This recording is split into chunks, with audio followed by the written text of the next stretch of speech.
ইয়াগো ফালকিউ east বেঙ্গলে আসছে না, কেন আসছে না আর তার জায়গায় কাকে নেওয়া হবে সব খবর বলবো, কিন্তু প্রতিদিনের মতো বলবো। খেলার আপডেট ভিডিও পাওয়ার জন্য আমাদের চ্যানেলটিকে তোমরা অতি অবশ্যই সাবস্ক্রাইব করে নিও। তো চলো শুরু করছি আজকের প্রথম খবর। আজকের প্রথম খবর যেটা বলবো, বোরা হেরেরা ইস্ট বেঙ্গলের এই বছরে একটা বেস্ট সাইনিংয়ের মধ্যে কিন্তু অন্যতম। আর এই খেলোয়াড়টি সুপার কাপ ইস্ট বেঙ্গলকে দেওয়ার পর তিনি ইস্ট বেঙ্গল টিম ছেড়ে দিয়েছেন। তিনি বর্তমানে এফসি গোয়াতে সাইন করেছেন, আর বলে রাখি লোন ডিলে ইস্ট বেঙ্গল থেকে তিনি এফসি গোয়াতে গেছেন।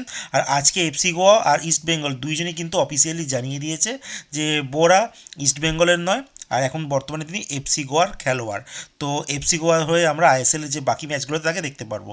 এর পরের খবরটি বলবো হিতেশ শর্মাকে নিয়ে। হিতেশ শর্মার খবরটাও কিন্তু চূড়ান্ত হয়ে গেছে। তিনি 2.5 বছরের ডিলে উড়িষ্যা এফসিতে সাইন করে নিয়েছে। আর এরপর বলবো চিংলেন সানা।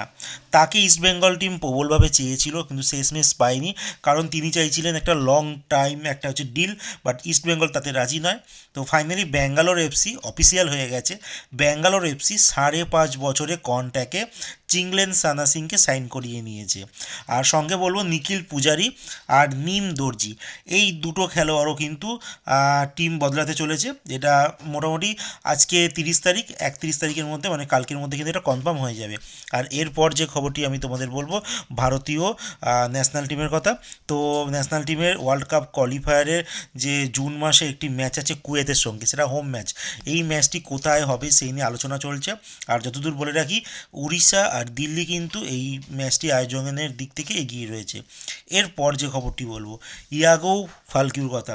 তিনি মানে তার ফিটনেস টেস্টে যে 4খানা টেস্ট দিতে হয়, সেখানে 2টি টেস্টে তিনি পাস করেছেন আর 2খানা টেস্টে তিনি ফেল করেছে। এমনই মানে শোনা যাচ্ছে, বেঙ্গলি যে মিডিয়া আছে সে বেঙ্গল মিডিয়া থেকে কিন্তু দাবি করা হচ্ছে তিনি এই ফিটনেস টেস্টে তিনি ফেল করে গেছেন, যার জন্য ইস্ট বেঙ্গল টিম তাকে সাইন করাচ্ছেন না।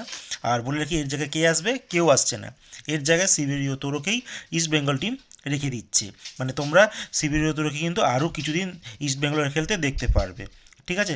এরপর যে লাস্ট যে খবরটি বলবো সেটা হচ্ছে এল খায়াতি, ডাচ একজন ফুটবলার, খুব নাম করা।